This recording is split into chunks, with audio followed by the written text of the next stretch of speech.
Buenos días con todas, con todos, con todes. Un placer tenerles nuevamente esta mañana en los martes de coyuntura y un agradecimiento especial a Darío Restrepo, quien acepta gentilmente acompañarnos esta mañana. Como yo te he comentado, Darío, este es un grupo que nos reunimos todos los martes. Generalmente estamos un grupo sólido de 30 personas las mismas todos los martes, y algunos martes se nos suman algunos otros amigos. Hemos querido eh, conversar esta mañana sobre qué está pasando en Colombia. Vemos que toda América Latina está muy convulsionada, ¿no? En toda América Latina estamos viendo cambios, idas, venidas, con las elecciones, fragilidades o algunas también sorpresas, cambios en este continente, sobre todo en el sur, y queríamos conversar un poquito sobre Colombia y que nos ayude también a compararnos y entender el Perú. Así que muchísimas gracias, Darío. Claro, siempre en la comparación uno aprende, ¿no? Muchísimas gracias por estar esta mañana aquí, y te voy a dejar en el uso de la palabra. Adelante. Muy buenos días, muchas gracias por la invitación, por creer que puedo ayudar a entender la gran turbulencia que atraviesa Colombia y a ver si entendemos un poquito más allá de nuestras propias nacionalidades, unas cuestiones generales que están ocurriendo.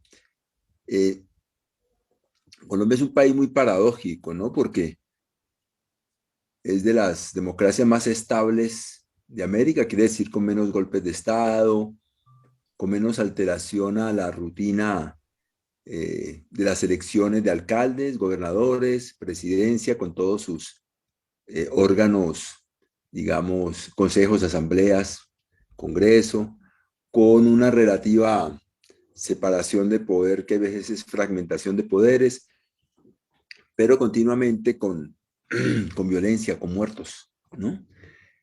Algunos organizados políticamente en diferentes momentos de la historia nacional, pero mucha otra violencia descentrada, difusa, cotidiana, local, con lógica de la venganza de la sangre.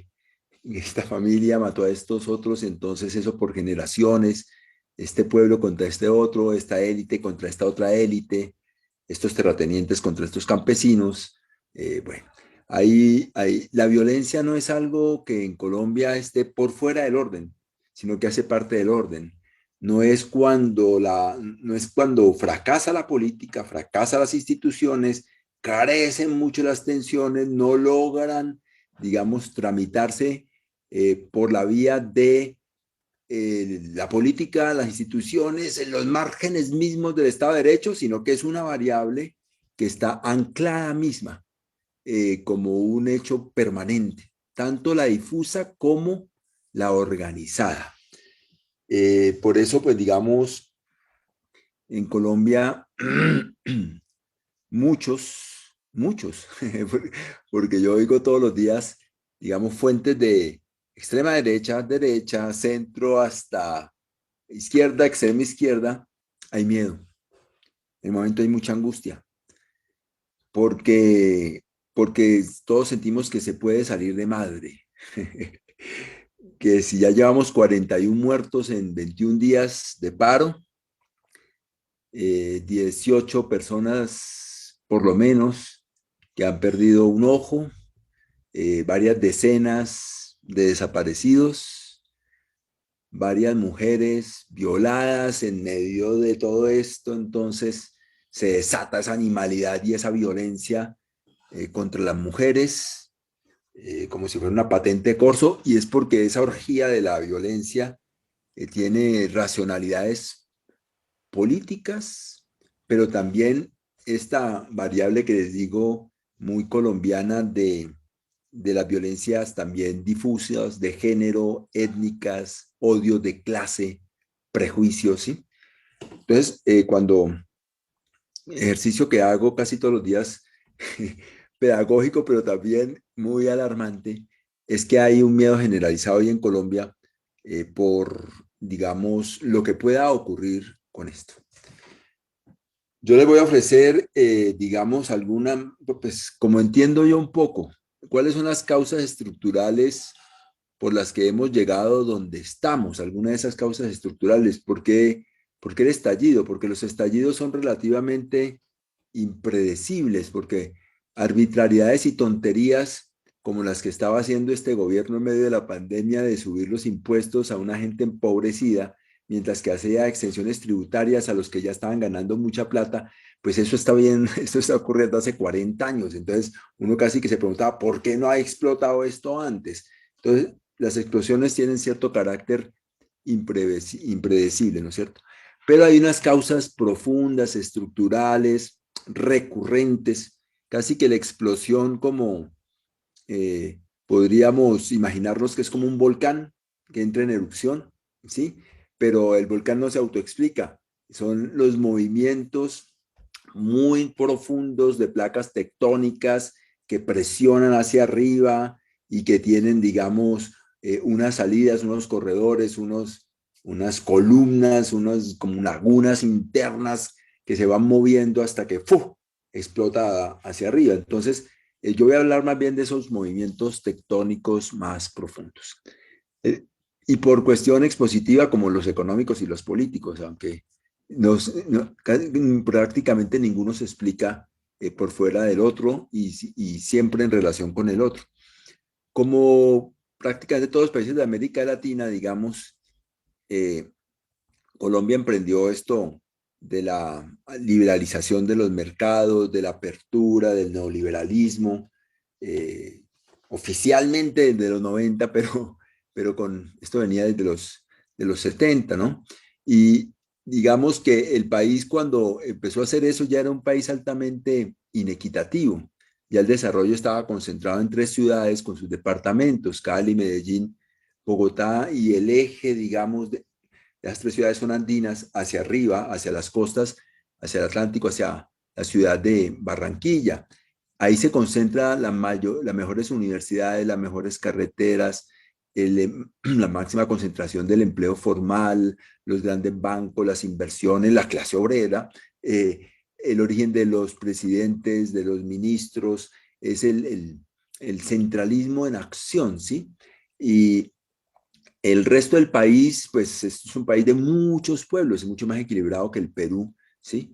Eh, Más dependiente, digamos, de sus economías regionales, pero con unas, digamos, dinámicas muy importantes de lo local, pero con grandes fracturas socioterritoriales. Eh, Esas fracturas hacen que el principio de la representación política como igualdad o el principio de la ciudadanía como igualdad en las regiones no se haya logrado, es una ficción. Yo he hecho algunos estudios, últimamente han salido más estudios de cómo, digamos, depende del lugar donde usted viva en el territorio nacional, tiene acceso a más y mejor salud, educación, vías, transporte, agua potable, saneamiento básico, cultura, medios de comunicación, créditos, oportunidad de generar empresas, formalización de los mercados laborales. Entonces hay unas fragmentaciones muy grandes desde el punto de vista del bienestar social, pero también de la representación política. Nosotros somos, digamos, 31 departamentos, de los cuales 11 no tienen senadores. Aquí hay Senado y hay Cámara. Y si usted suma Senado y Cámara, entre 7 de esos 31 tienen el 52% del Congreso, o sea, de la representación política. Y cuando usted mira la inversión pública, pues es ahí que está concentrada. Cuando usted mira la proveniencia, como digo yo, de la clase política, de los altos mandos, es ahí que está concentrada. Cuando usted mira la inversión privada, es ahí que está concentrada. Entonces hay se construyó constelación de concentración socioterritorial del poder económico, político, institucional, del gasto público, ¿sí? Y digamos también de cultural. Esa fractura socioterritoriales, el neoliberalismo no las acható, las, las aceleró. Las aceleró por el cuento de que el Estado no debe compensar desigualdades, que no debe tener una función, digamos, activa en cerrar brechas, que era el discurso, digamos, de la planificación territorial de los años 70 en prácticamente toda América Latina, de la cual no creo que se haya escapado el Perú, creo que no se escapó el Perú. Esa ilusión de que para ampliar el mercado nacional, integrar el mercado nacional, se requerían políticas compensatorias que disminuían las brechas en infraestructura, salud, educación, inversión, fondos de inversión agropecuario, fondos de inversión industriales para lograr, digamos, esa ampliación e integración de los mercados. Eso está totalmente abandonado por el neoliberalismo y todas las, digamos, las mediciones que yo he hecho es que el neoliberalismo aceleró la no convergencia o la divergencia, las fracturas, digamos, económicas que son a la vez sociales, políticas e institucionales. Ese es uno de los datos, creo, importantes a tener en cuenta, que no hay un país, sino que hay gente que vive realidades muy diferentes, ¿no es cierto? Un poco puede producir lo que, pero todavía no, lo que le pasó a Piñera, ¿no? Que una semana antes de la explosión dijo, este es de los mejores países del mundo, lo estamos haciendo perfecto, mire la inversión extranjera directa, mire la apertura de grandes negocios, mire los conglomerados, mire las calificadoras, mire la bolsa, cómo se comporta, y mire, digamos, somos una maravilla, y los programas sociales y el asistencialismo, y le reventó el país desconocido, el país fracturado, el país marginado, el país que no está en esas mieles de esos desarrollos y que el crecimiento no es igual a bienestar, el país, digamos, de las no oportunidades, el que sufre la amenaza, digamos, de la precariedad, pero también de la violencia de unas instituciones que no le paran bolas o que los agreden o que los tumban o que los extorsionan y de una policía, digamos, con muy malas relaciones, digamos, con la población. El neoliberalismo profundizó estas inequidades, ¿sí? Las aceleró. Y además, pues como en toda parte, ha hecho, digamos, gala de hacer negocio de todo, hacer negocio de la salud. Entonces ya la salud no son hospitales, sino centros de atención y de venta de servicios, y la privatización de la educación y de las carreteras y de todos los programas de vivienda, y pues siguió derecho, ¿no? La privatización del bosque, del agua, de la naturaleza en general. Entonces hay un paroxismo de la oda de que el Estado, su función es intermediar entre, digamos, los recursos públicos y la privatización del manejo de los bienes no solo privados, sino de los bienes públicos. O sea, es como una ausencia de construcción de lo público.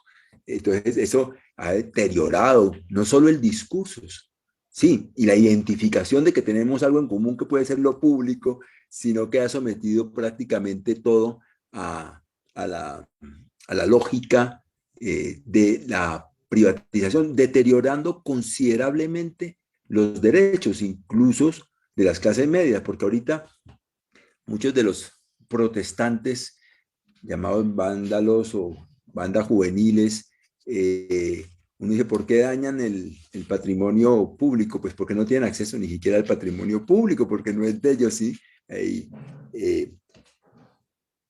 a la vez, digamos que la otra consecuencia del neoliberalismo fue una gran concentración del poder en pocos, pero muy importantes grupos económicos, ¿sí? La crisis de los gremios, la crisis de los sectores productivos, tanto de manufacturas como agropecuarios para el mercado nacional, la desindustrialización, desagriculturización, y entonces el fortalecimiento de los gremios más ligados a las finanzas, al comercio, a los servicios, a las importaciones, a la acumulación de patrimonios y de rentas de la tierra, pero también de los grandes mercados de infraestructura del Estado, ¿sí?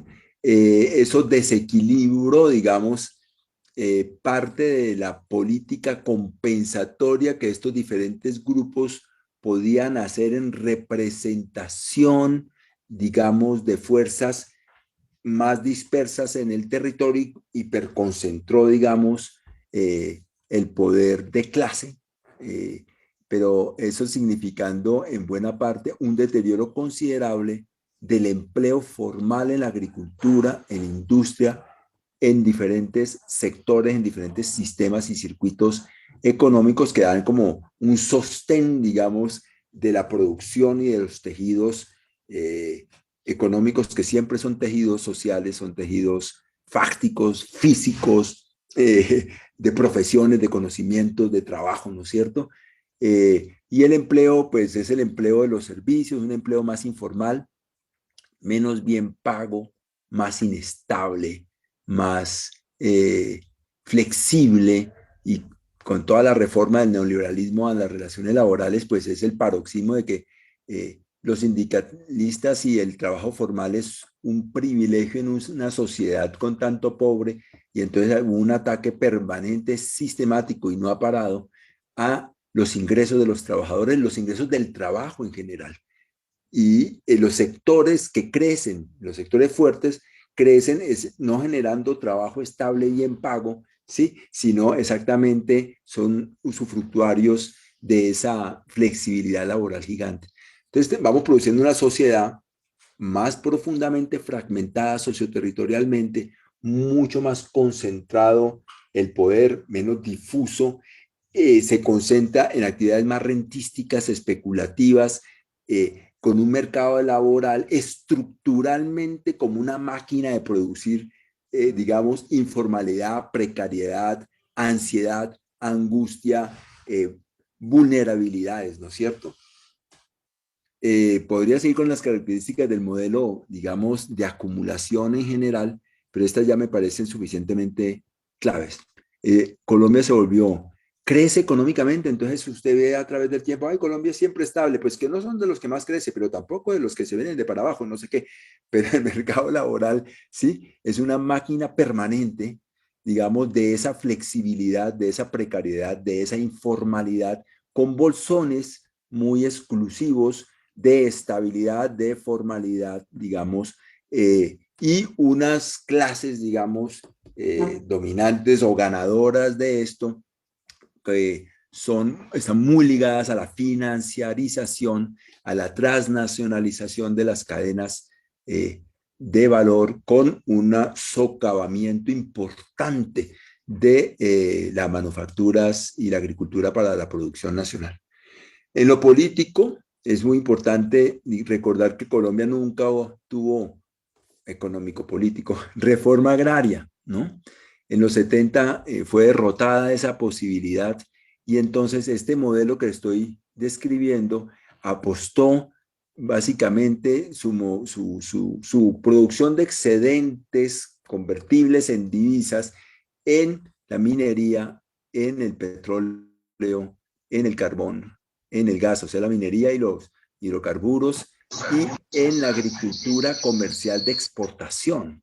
Entonces ha sido desde los 70, como en otros países de América Latina, hacia acá, un gigantesco expulsor de población del campo a la ciudad, de los pueblos a las ciudades intermedias, de las ciudades intermedias a las grandes, por la vía de la violencia, por la vía del mercado, o sea, un abandono de las infraestructuras, al punto que solo el 6% de lo que aquí llamamos carreteras terciarias, que son las de los veredas y que unen unos pueblos a otros pueblos, están en relativo buen estado. El resto está muy mal estado. Aquí la gran inversión es para la gran infraestructura de importación, exportación de los grandes centros urbanos y hacia el eje, digamos, del Caribe, o el eje, digamos, del Pacífico hacia los puertos. Entonces, esa derrota de la reforma agraria no solo es una derrota del campesinado, es una máquina de expulsora permanente de población, ¿sí? Que el modelo de industrialización y de agriculturalización no lo logró, y menos el neoliberalismo meter en el mercado laboral. Entonces, en las grandes ciudades, en Cali por sobre todo, pero también en la que era pacífica, en Barranquilla, en Bogotá, en Cúcuta, en Bucaramanga, se van concentrando una cantidad de receptores, de expulsores del modelo de acumulación. Y digo que iba a empezar con lo político porque es que ahí hubo un factor político fundamental que es la derrota en los 70 de una posibilidad que en Colombia se tuvo de hacer reforma agraria con todo eso que implica, digamos, de la sostenimiento de sistemas económicos territoriales y sociedades que reparten mucho más la propiedad, el trabajo, las infraestructuras y por tanto las políticas de bienestar. De tal manera que las ciudades se han vuelto polvorines de segregación por esta expulsión permanente. Muchos se preguntan, ¿y por qué Cali? ¿Por qué Cali? Porque tiene 3 veces más pobre que las otras grandes ciudades. Porque Cali eres, o sea, el problema de Cali no se resuelve en Cali, sino en los departamentos vecinos, en el Chocó, en Nariño, en el Cauca, que son expulsores por narcotráfico y expulsores por pobreza de una cantidad de población hacia unas grandes ciudades con unas carencias gigantescas en el mercado de empleo, flexibilidad, violencia, vulnerabilidades, marginalidades y carencias en salud, en educación, en vías, en ingresos y tal, y todo por la vía del mercado, y todo por la vía del mercado, y esto es rentable, y esto es rentable, usted no es rentable, entonces usted no existe sino para un subsidio. Decía de lo político porque, digamos, pasamos, como ya creo que muchos en América Latina saben, de algo que llamó Frente Nacional, que era compartir el poder entre el Partido Liberal y Conservador, que son los partidos tradicionales aquí, o que eran, digamos, a una apertura en los 80-90 con descentralización, o sea, elección de alcaldes y gobernadores, y por tanto se quebró la hegemonía de esos dos partidos nacionales, bipartidistas, que daban estabilidad a las pugnas intraélites. Ya se habían matado antes entre ellos, entonces la estabilidad era compartir el poder. Con la descentralización esto se empieza a atomizar y hay una apertura política y entonces ya tiene usted alcaldes y gobernadores indígenas, del movimiento de mujeres, de movimientos sociales, sindicalistas, empresarios, religiosos, outsiders, o sea, por fuera del manejo de maquinarias más centralizadas que tienen sus mecanismos, digamos, de arriba abajo, de mantener una relativa estabilidad o control funcional, pero también control ideológico para los grandes pactos sobre los grandes temas políticos. Esto abrió la política, pero también la dispersó, abrió los, los liderazgos, pero también los dispersó. ¿Sí? También hace parte, digamos, de las atomizaciones y se generan varias tendencias. Una tendencia, una recomposición de las derechas por abajo, a través del control de las administraciones locales por la vía de los contratos, pero también por la vía de las armas. Entonces, una guerra sucia. Buena parte de la crisis de los partidos tradicionales se resolvió por una recomposición de dichos partidos a partir de una toma violenta, o sea, por la vía de las armas, pero también por la vía del monopolio en la contratación y del clientelismo y de la corrupción, de las grandes rentas descentralizadas y de los electorados no controlados ya por el bipartidismo, sino a través de el acceso a políticas de subsidio, a la salud, a la educación y todo esto.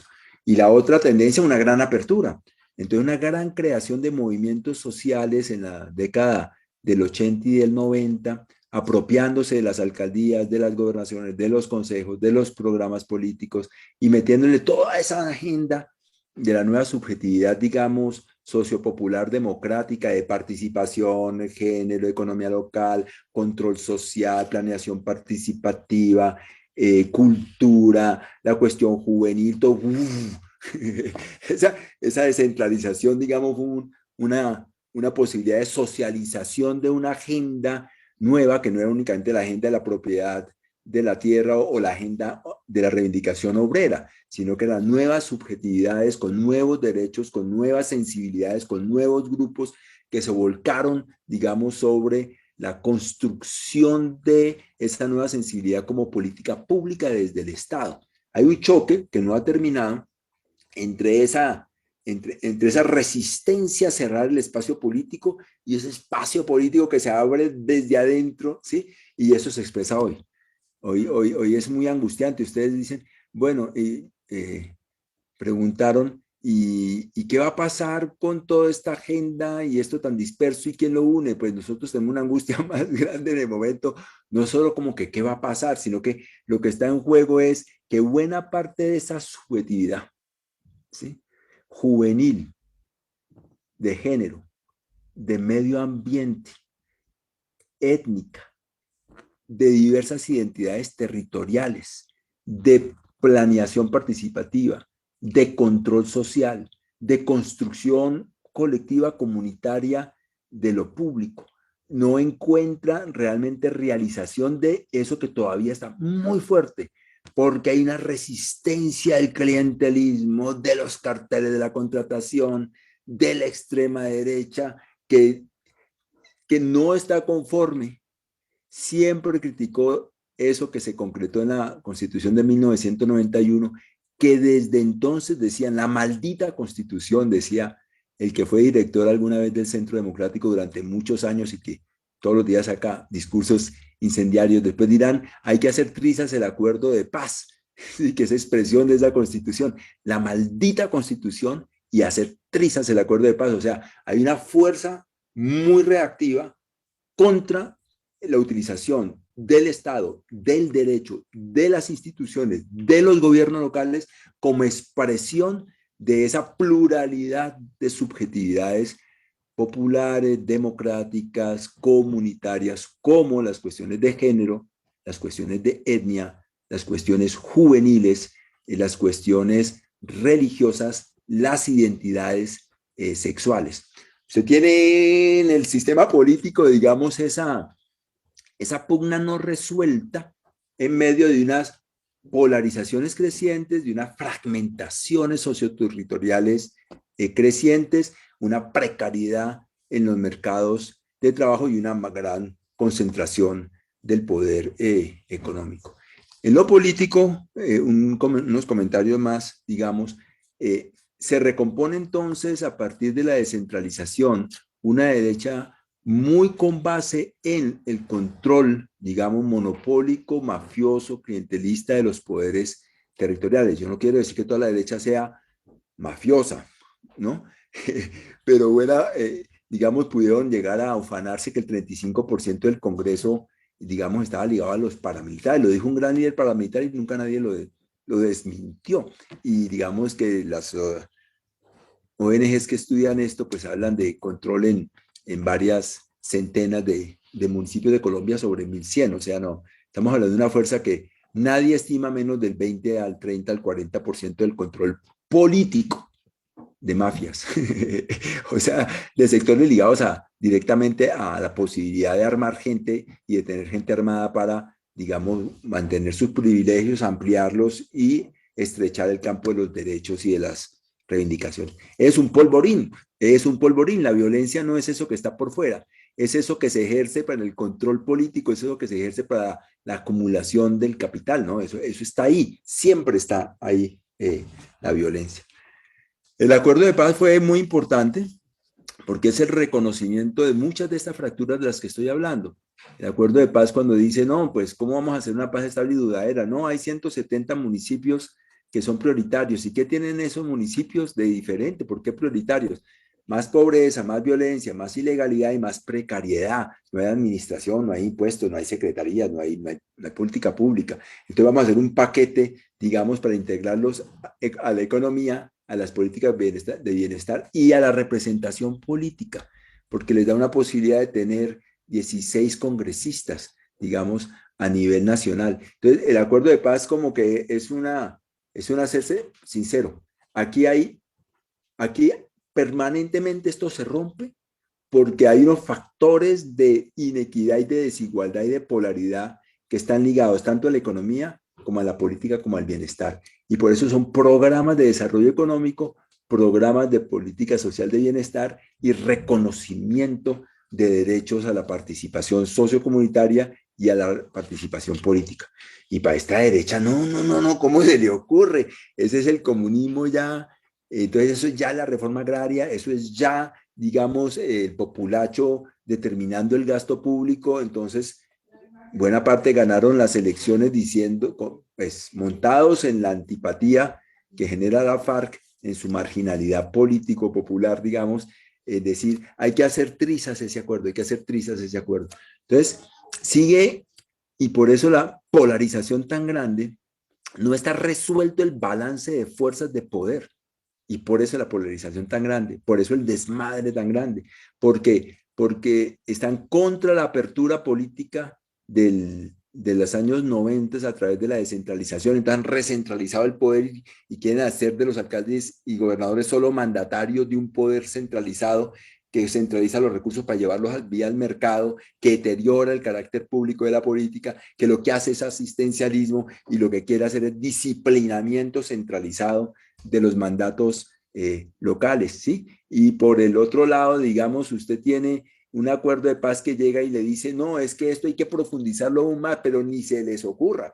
Hay que desmontar esa constitución del 91, ¿sí? Y hay que desmontar esos acuerdos de paz, porque nosotros, primero, orden y libertad. Y orden y libertad centralizado, este gobierno, como el uribismo, como la derecha en general, convive muy mal con el pluralismo político, convive muy mal con la separación de poderes, convive muy mal con la descentralización. Entonces hay un proyecto de recentralización a nivel horizontal y entonces van copando, digamos que deben copar la Procuraduría, la Contraloría, el Banco de la República, la Registraduría, todo se va volviendo la camarilla del mismo grupo para superconcentrar horizontalmente el poder, y hacia abajo unos mecanismos de expropiación de recursos descentralizados hacia bolsas centrales y unos mecanismos de intervención directa, digamos, sobre las prioridades de los gobiernos locales. Hay una centralización horizontal, una centralización vertical y un tratamiento de orden público, le llamamos aquí, o sea, un tratamiento de guerra interna a la conflictividad social. Eso es una herencia latinoamericana de la Guerra Fría, de que el enemigo era interno, que era el comunismo. Entonces no había legitimidad en las protestas sociales porque todos eran, digamos, agentes del Kremlin o del comunismo, de La Habana, y ese discurso sigue aquí tal cual. Eso no ha variado, ahora ya no es el Kremlin, ahora es el Foro de Sao Paulo, es el castrochavismo, es Maduro, porque la sociedad es sana, ¿sí? Si hay revueltas, tienen que ser importadas de afuera, porque el orden se basa en la tradición, en la familia, la propiedad, las élites, la estabilidad, y todas esas perturbaciones es caos, es anarquía importada. Entonces hay sistemáticamente el discurso del orden es no reconocer la legitimidad de las protestas, y eso genera una violencia impresionante porque la juventud está realmente indignada de que le digan que es un estúpido financiado por Maduro y ¿cuál Maduro? Pues a ver, y que el Foro de Sao Paulo, ¿cuál Foro de Sao Paulo? ¿Qué es esa vaina del Foro de Sao Paulo? Entonces, como hay una negación de la propia contradicciones sociales producidas por el propio régimen, eso no puede ser sino, digamos, explicaciones illuminatis de fuerzas externas, y eso sigue gobernando la ideología. Uno cree que no puede ser, no puede ser. Hace no mucho un general de la República dijo que su misión era que la izquierda no llegara al poder.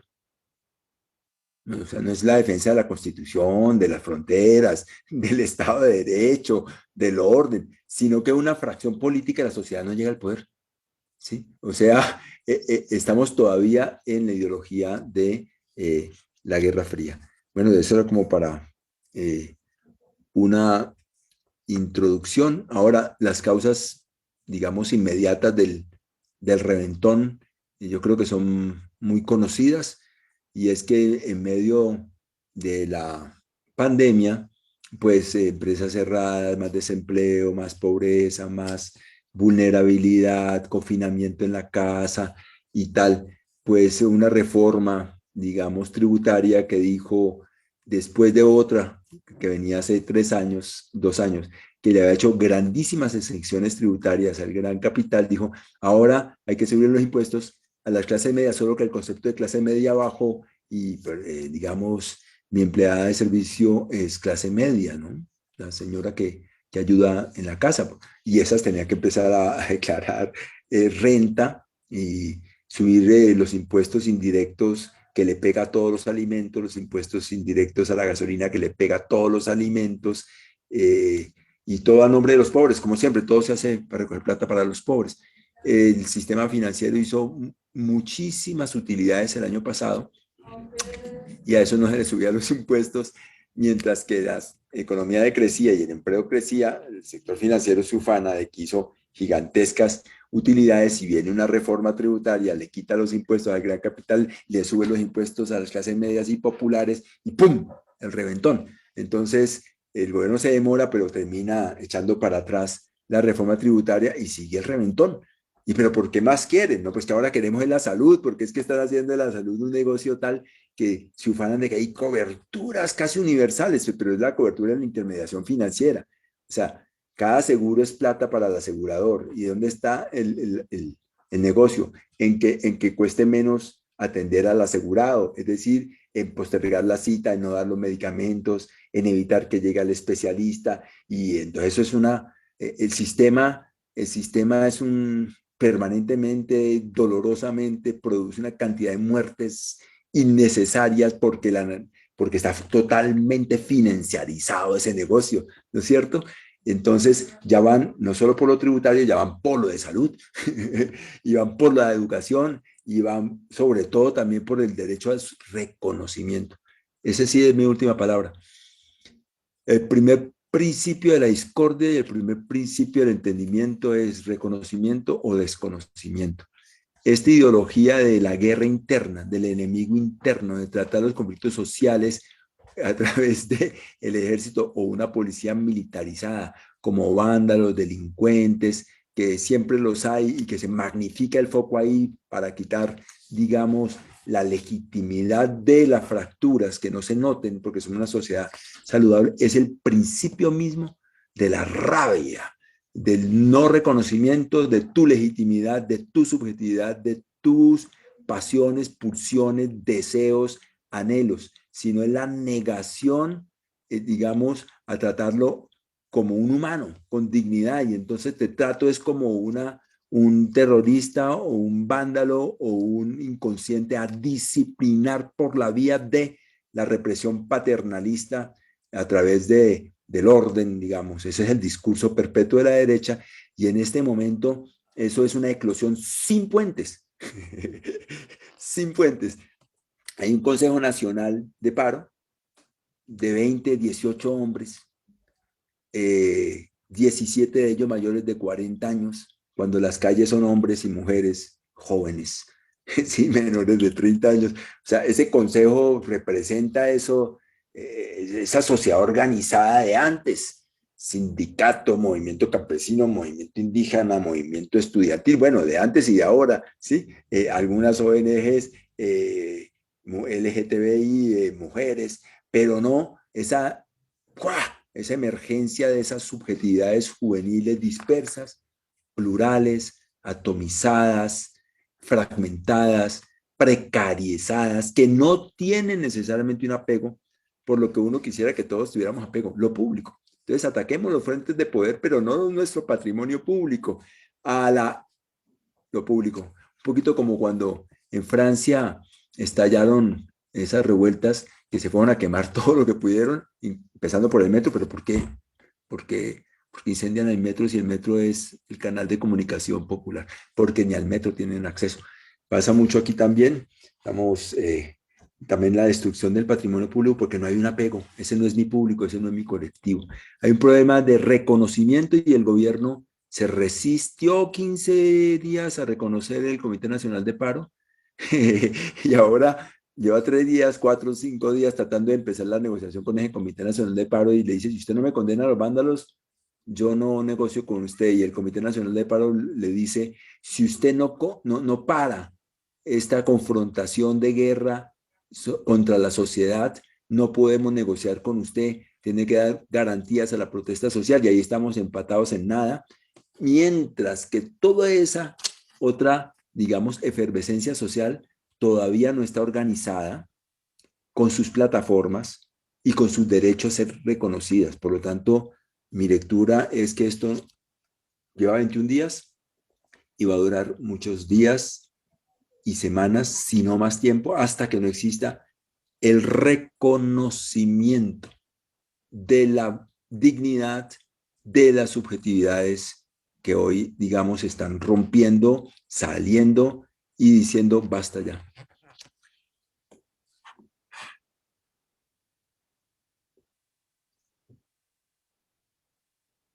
¿Se fue Molvina? Perdón, no pensé así tan brusco que ibas a terminar. No, pues si quieres sigo. Gracias, muchísimas gracias. Excelente panorama y en tan poco tiempo que nos des así toda la película completa. Vamos a dejar entonces ahora un espacio para preguntas, comentarios. Como siempre, saben, pueden levantar la mano, pueden avisar por el chat o abrir su micrófono. Ariela, creo. Sí. Darío, la verdad, una luz increíble, sí, la presentación, porque uno lee tantas cosas, pero tú nos has sintetizado además las causas de esta revuelta, que a nosotros nos preocupa porque estamos en vísperas de elecciones. Entonces, yo te quería preguntar, tú hablas de la Constitución de 1991 y no la presentas como algo a la que, a lo mejor no he entendido bien, a la que la población se oponga. Más bien es la derecha la que habla de maldita Constitución. Esa Constitución, si está bien lo que he entendido, ¿qué elementos tiene? Porque me imagino que debe ser la que incorpora los elementos del modelo neoliberal, como fue la nuestra en el 93. Entonces veo que la protesta en Colombia no está exigiendo cambio de constitución, como aquí sí, digamos, los sectores de izquierda, o en Chile, que lo hemos visto. Esa sería mi pregunta. Gracias, Ariela. La primera. Después, Sigue entonces con la segunda. Sí. Bueno, lo otro es que estamos a un año de las elecciones en Colombia y toda esta protesta social se da en el marco de las elecciones primarias. Entiendo que de las elecciones primarias porque en Colombia sí las hay. Entonces, ¿cómo ves tú el rol de Gustavo Petro en esta protesta nacional? Que él es de coalición Colombia Humana o algo así, y de la coalición de la esperanza. ¿Qué posibilidades tienen? ¿Cómo están participando en la protesta? Porque Petro dijo hace una semana más o menos, o quizás un poquito más, que debería detenerse la protesta social y no seguir adelante, y el hecho de que Duque haya aceptado retirar la reforma tributaria debería haber sido vista como un triunfo y parar la protesta social para prepararnos para lo que viene. ¿Qué significaría eso? Gracias. Gracias, Ariel. ¿Alguien más o empezamos por ahí? A ver, no tengo. Molvina. Sí. Yo tengo un par de Alex. De preguntas. O sea, muchas gracias, Darío, por la presentación, muy esclarecedora y al mismo tiempo terrible, si uno lo mira en perspectiva de lo que vamos viendo en Chile, aquí, en otras partes también. O sea, tenía algunas preguntas, dudas, lo mencionaste en algunas cosas, otras no tanto. Una primera es el tema de los acuerdos de paz, que fue en su momento visto como una especie de posibilidad de refundar, arreglar algunas cosas, de incluso de tener la posibilidad de un tema de arreglo de temas de tierras y reforma agraria. Entonces se hablaba de que eso iba a implicar una serie de procesos que se vieron en su momento como positivos, ¿no? O sea, entonces, una primera pregunta es cómo queda esto en ese contexto. La otra consulta que tengo es sobre esta derecha de la que has hablado. Entonces, yo he estado leyendo unas cuantas cosas sueltas por aquí y por allá, que hablan pues de esta teoría conspiracionista que está ahora explicando las revueltas en Chile, Colombia, Perú, a partir de esas cosas de dispersión y no sé qué, etcétera. Entonces, mi pregunta es qué tan, no es la palabra, orgánica es la derecha, o sea, qué tanto planteamiento tiene, o sea, es una derecha, como acá un periodista acuñó un término que era derecha bruta y achorada, ¿no? Para referirse a la derecha peruana, ¿no? Que señalaba que en realidad justamente es una derecha con muy poca formación, o sea, que solamente piensa en hacer negocios, sacar provecho del Estado, aprovechar el sistema liberal lo más posible, sin pensar que en el fondo, siendo más racional y más inteligente, podría pensar que la reforma le ayudaría en realidad, ¿no? O sea, si quiere seguir haciendo negocios, las condiciones objetivas y subjetivas no están dadas, digamos, ¿no? Diríamos. Pero desde el punto de vista de la derecha se trata sencillamente de seguir machacando y seguir empujando, como acá se dice, el modelo, ¿no? Entonces, en realidad, la movida electoral en Perú se mueve en el fondo una especie de movimiento antimodelo que está tratando de expresarse por las urnas, ¿no? Y en realidad eso divide al país mitad, más o menos, ¿no? O sea, por lo menos como están las encuestas. Entonces, ¿cómo está ese entendimiento? O sea, parecería que el modelo el tema en Colombia también es un sentimiento antimodelo, digámoslo así, antimodelo económico, neoliberal, ¿no? Pero que tiene dos expresiones distintas, ¿no? Porque una cosa es la calle y otra cosa es el comité del paro, ¿no? Digamos, por lo que tú mismo estabas señalando. Entonces, ¿cuáles son los puentes entre estos dos espacios, ¿no? Wow. Me pusieron difícil, ¿no? Bueno, yo creo que ya hay 4 cosas, podría empezar a comentar, no responder, comentar, porque seguro hay pareceres diferentes sobre cada cosa. Mira, Ariela, la Constitución de 1991 en Colombia ha sido el acto de representación política de la máxima pluralidad en la historia de la construcción de Colombia, ¿sí? Porque llegaron movimientos exguerrilleros que recién habían hecho el proceso de paz y habían dejado las armas. El M-19, por ejemplo, en el cual militó Petro, ¿no es cierto? Gustavo Petro. Pero también, digamos, incluso la lista del M-19 se abrió a un representante paramilitar del Magdalena Medio. Yo lo conocía ya, mucho gusto, qué susto. Grupos cristianos, los partidos tradicionales con sus disidencias, representantes de todos los departamentos, los indígenas, o sea, el indígena no era indígena, era un indio, y los indios, pues, digamos, en su marginalidad, pero derechos políticos de los indios para determinar las reglas de la Constitución. O sea, eso fue un acto supremamente, digamos, único, venturoso de la representación de la complejidad y la pluralidad de lo que somos. Siempre hay, digamos, unos menos representados y otros más. Y entonces, yo me acuerdo porque yo medio fui asesor ahí, la ortodoxia se metió muy claramente en todo lo que tuviera que ver con el modelo económico de la Constitución. Ahí no había sino neoclásicos, llamados neoliberales, ¿sí? Independencia del Banco de la República, internacionalización de la economía como deber, ¿sí? El principio del derecho, digamos, a la propiedad, la cuestión de la explotación de la naturaleza, el sentido de que el Estado lo que hace es unas regulaciones vía control de superintendencias, pero no tiene que ser el propietario, el principio de la privatización de lo que era todos los servicios públicos municipales, o sea, uno rastrea, ahí están, ahí están, ahí están, ahí está el modelo diciendo constitucionalmente esto es un Estado al servicio de esa hegemonía del mercado que termina siendo de los conglomerados, la transnacionalización, la financiarización y la dictadura monetaria por un Banco de la República impedido de prestarle plata o emitir plata para prestarle al Estado, porque eso es el populismo caótico, pues lo que está haciendo ahorita Estados Unidos y Europa. Entonces, es todo al servicio de eso, y está en la Constitución.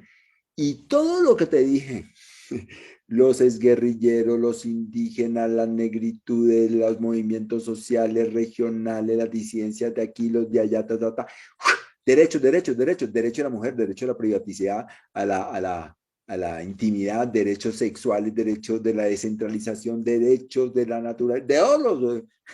Entonces, esa Constitución es un pacto en donde una cosa no niega a la otra, sino que está todo a la vez. Entonces resuelve viejos problemas que los vuelve derechos, como el derecho a la tierra, ¿sí? Y al trabajo digno. Mete la nueva agenda a la intimidad, género, medio ambiente, étnico, ¿sí? Pero a la vez mete toda la cuestión de los derechos que requiere un Estado neoliberal, pero a la vez arrastra incluso las cuestiones del Estado interventor y del Estado planificador. Y uno puede decir, en esa Constitución hay esos grandes, está el neoliberalismo, el intervencionismo, las viejas reivindicaciones de los derechos laborales y las nuevas subjetividades. Todo eso está. Entonces, claro, no ha parado la pugna.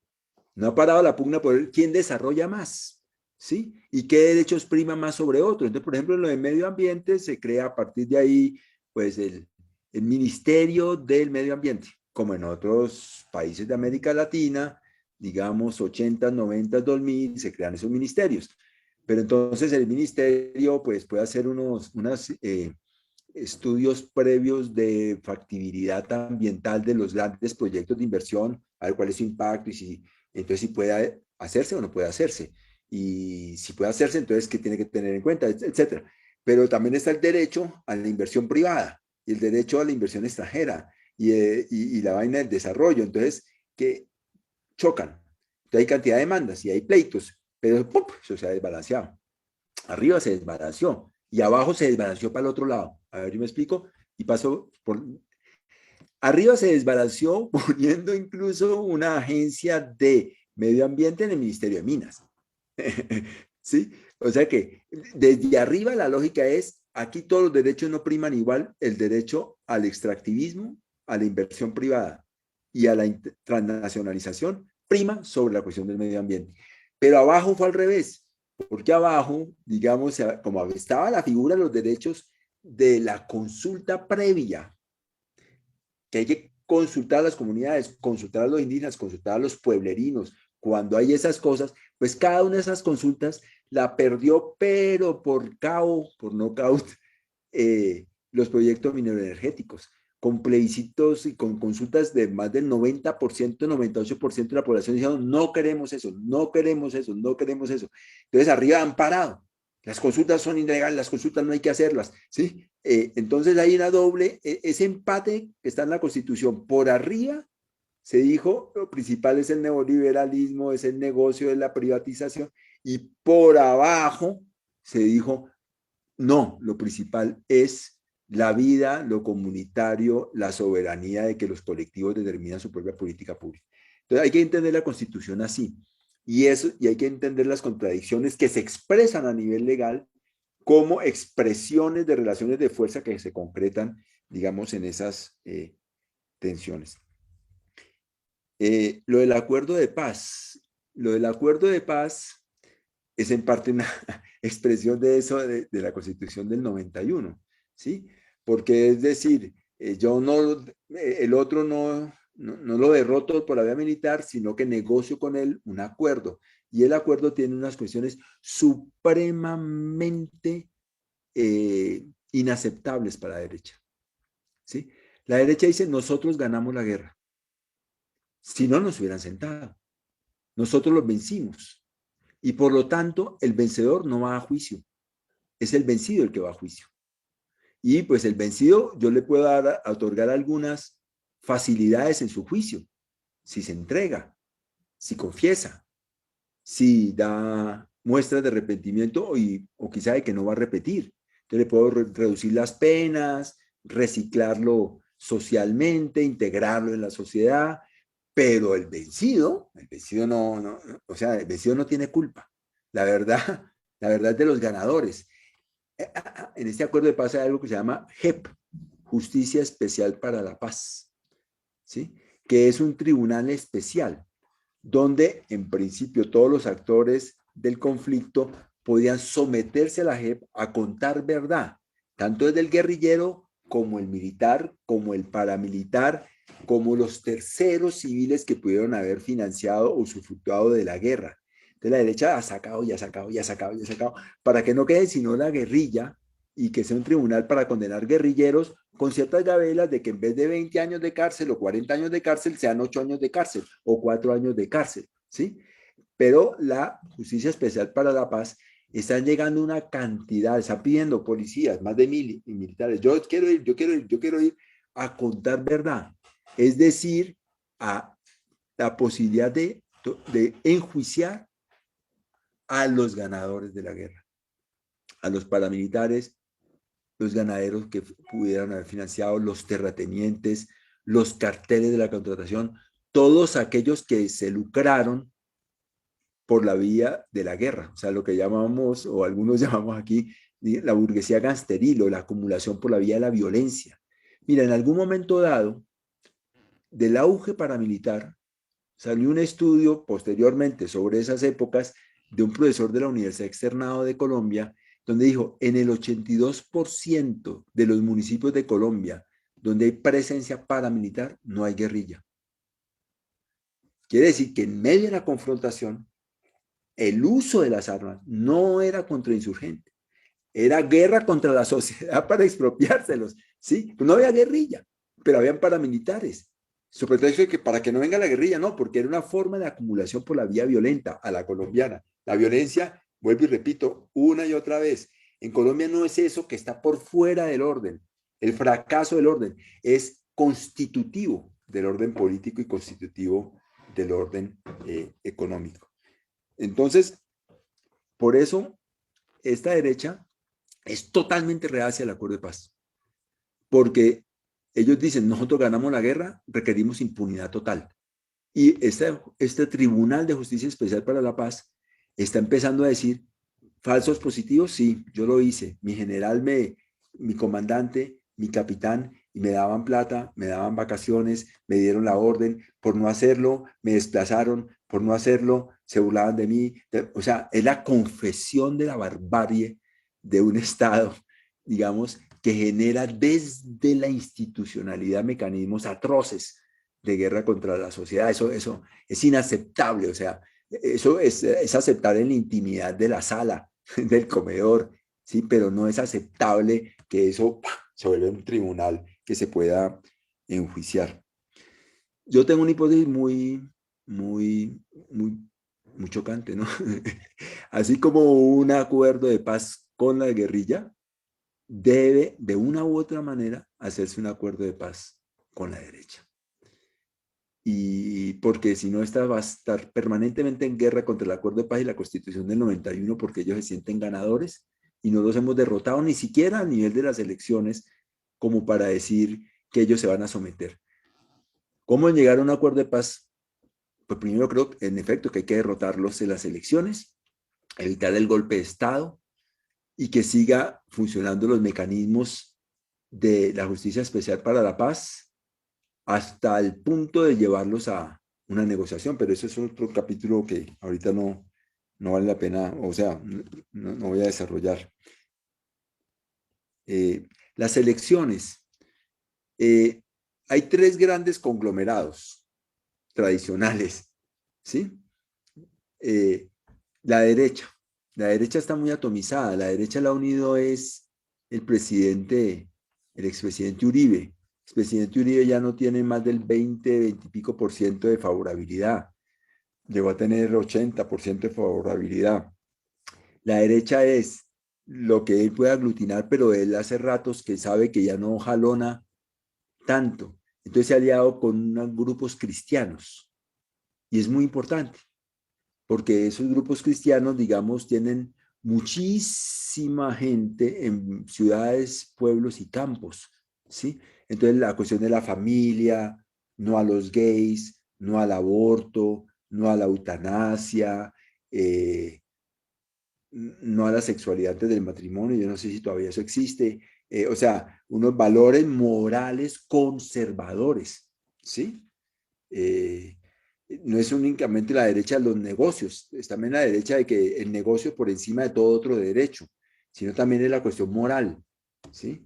Y eso hay unos resortes en la sociedad, así como hay una parte de la sociedad más urbana que es muy liberal, ¿sí?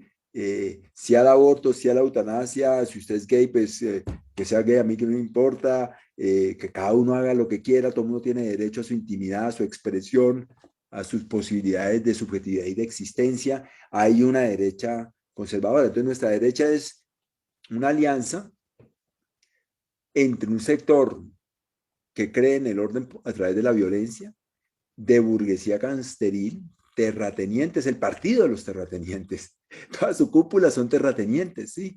Con una alianza con la parte conservadora, digamos, muy importante, y ahorita pues ahorita no, pero se ha abierto mucho a unos pactos regionales con las grandes maquinarias de clientelismo regional, ¿sí? Y con eso tratan de poder ganar las elecciones. La fuerza que ganó la guerra, la fuerza del conservadurismo moral que se expresa en muchos partidos, pero que está organizado alrededor de eso en las iglesias, ¿sí? Con las grandes redes clientelistas que controlan buena parte del electorado y de las administraciones, digamos, territoriales. Después tienes un centro, y el centro, el centro, digamos, son viejos liberales, o sea, viejos liberales. El liberalismo de antes que todavía cree en el Estado de Derecho, en el pluralismo, en la apertura política, en el reconocimiento de los conflictos que no son una vaina extranjera, sino que son propios, y en que haya que hacer reformas de integración social, de reconocimiento social, que es mucho más socialdemócrata, que es antineoliberal, ¿sí? Que es mucho más abierto a las nuevas subjetividades de la política, lo del medio ambiente, lo de género, lo de sexualidad, lo de etnicidad. Ahí en el centro hay mucho de eso, mucho, mucho, mucho, mucho. Y luego está la izquierda. Petro inventó esto del pacto histórico, ¿sí? Entonces ya tiene varios partidos, además del en ese pacto histórico, que no es comunista. Yo no he oído una sola palabra del programa de Petro comunista, pero que digamos que es la vieja agenda de la CEPAL, neoestructuralista, con los nuevos temas y en particular el del medio ambiente y en particular de las nuevas subjetividades étnicas, si fueran nuevas, étnicas, de género, de religión, culturales. Entonces ahí como que se une todas esas subjetividades. Ahora Alejandro creo que dio una pista o insistió sobre una pista. Eso es lo que ocurre en el mundo de la política organizada representativa, pero no es necesariamente expresión fácil con la sociedad. O sea, hay una crisis de la política. La representación política, el Congreso, los partidos, los programas, las burocracias, todo eso, no necesariamente está expresando la vivacidad de lo social. Por eso lo social está en tal ruptura, en tal orfandad, en tal reventón, porque no es fácil, digamos, ese tránsito entre la subjetividad de los malestares y de los anhelos sociales, culturales, con su expresión en lo político. Entonces hay tres grandes polos, derecha, centro, izquierda, pero todavía no está resuelto de que ninguno de ellos, aunque uno más que ellos, expresen el reventón social y lo puedan canalizar. Otra vez se me fue Molvina y yo aprovecho cuando ella se va para decir, ya listo, Molvina, te toca a ti. Yo aprovecho mientras tanto y te digo, la asociación de centro que tú has descrito y la izquierda, donde supongo que Petro será el candidato, no parecen muy distintos en sus programas, ¿no? Una agenda del neoestructuralismo de la CEPAL no parece muy distinto de lo que puede plantear esa coalición de centro que me imagino que es la coalición de la esperanza, ¿no? Sí es bien distinta. Ah, sí, no Sí, lo vi claro, muy claro, bien. porque el centro dice hay que reconocer a los indígenas, hay que reconocer que los hemos violentado, hay que reconocer que tienen derechos. Y la derecha dice, se me tiene que someter al Estado de Derecho, estos son narcoindígenas. No ha habido una sola palabra de reconocimiento de la derecha en estos días convulsos a la legitimidad del movimiento indígena. Por el contrario, llevan años diciendo narcos, narcos, narcos, narcos, ¿sí? Porque es que el movimiento indígena está expropiando terratenientes. Y hay indígenas en el narco. Entonces yo meto todo, porque son mis enemigos finalmente, ¿sí? El centro no, el centro reconoce eso, ¿sí? En la derecha, la función de la mujer es mucho más conservadora. Acá en el centro es mucho más liberal. Es que son liberales. El centro es muy liberal. En la derecha, los caciques tradicionales de la corrupción. En el centro hay un discurso más el problema, el capitalismo puede funcionar, pero sin corrupción, ¿no? Entonces somos los que moralmente decimos las cosas, uno puede hacerse rico por la vía del mercado, no tiene que robar la plata para hacerlo. Entonces, Fajardo, por ejemplo, yo no creo que haya robado un peso a pesar de todas las investigaciones actuales, pero es permanentemente ese discurso de no hay que ser clientelista, no hay que ser corrupto, hay que hacer las cosas bien, hay que hacerlas con participación ciudadana y transparente y tal. Yo he hecho estudios y de los gobernadores más participativos de Colombia fue Fajardo. O sea, en el centro sí hay una diferencia grande sobre las subjetividades de género, etnia, participación, no corrupción y no sometimiento de todo a la lógica del mercado. Está, sí, claro, sí hay diferencias. Gracias, Darío. Gracias. ¿Quién más? Cada vez que usted se va, yo la invoco. No me voy. Es que se me va la señal, entonces por eso le quito la cámara por ratos. Gus, ¿tú quieres? Te veo ahí. ¿Me permites? Me pareció que la pregunta de Ariela era sobre las relaciones entre el centro y la izquierda, no el centro y la derecha. Exactamente, sí. Sí. Ya. Pilar, después. Yo solo quisiera preguntar, bueno, primero agradecerte, un buen panorama, pero preguntarte por el rol que juegan dos instituciones. Uno, las Fuerzas Armadas, ¿no? Y segundo, los organismos financieros internacionales, que normalmente tienen mucho que ver en la implementación del modelo neoliberal. Gracias.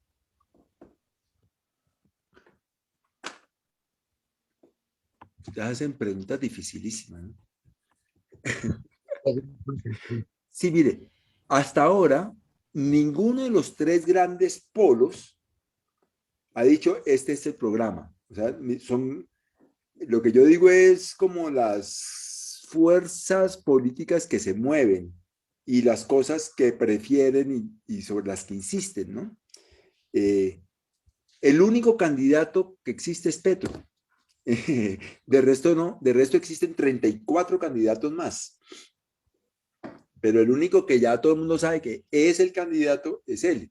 En las últimas encuestas sale con 46% de favorabilidad y el segundo está 25 puntos por detrás.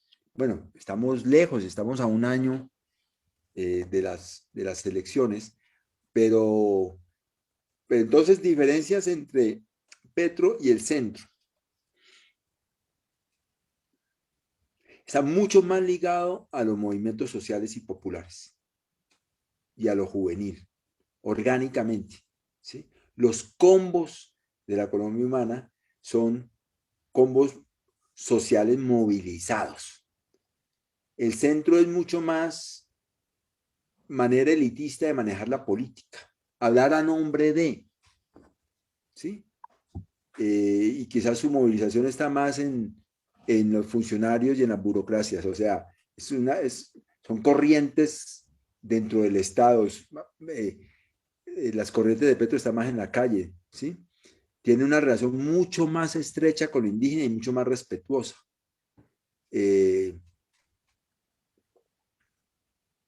Creo que también con su discurso permanente sobre el género es más sistemático, ¿sí? Bueno, eso uno es que está más ligado a lo social, orgánicamente, y no tanto hacia las burocracias y mucho menos hacia las élites, ¿no?